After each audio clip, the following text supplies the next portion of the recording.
এই বাপ, তোমরা যারা সিজদা করো না, তোমরা বলো না বাজান, বলো না এই দরদি ভাই চিৎকার করে বললাম, তুমি যদি বলো তোমার পায়ে ধরতে, আমি পায়ে ধরতে রাজি। তুমি যদি বলো তোমারে জড়িয়ে ধরে কাঁদতে, আমি কাঁদতে রাজি। তুমি বলো কেন আল্লাহর সাথে রাগ করলা? কেন আল্লাহর সাথে রাগ করলা? কেন আল্লাহর সাথে নারাজ হইলা? কেন সেজদা কপালে জুটলো না?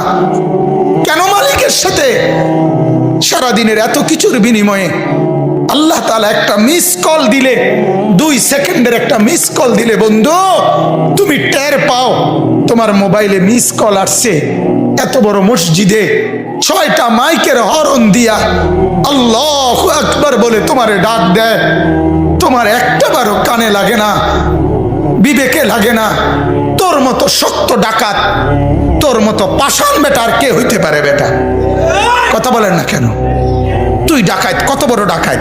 ওয়ায়াউমা তাকুমুস সাআতু ইউবলিসুল মুজরিমুন। আল্লাহ তাআলা বলেন যখন হাসরের মাঠ কায়েম হবে, হাসরের মাঠ যখন কায়েম হবে, নাফরমানরা, পাপীরা,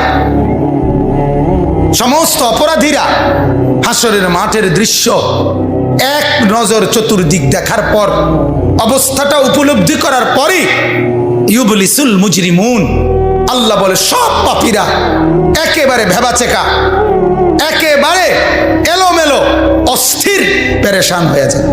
হায় এখন কি হবে? এখন কি হবে?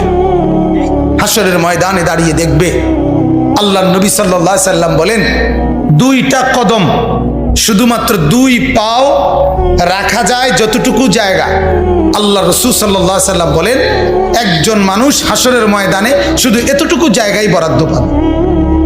এক সুতা ডানে বামে সামনে পিছনে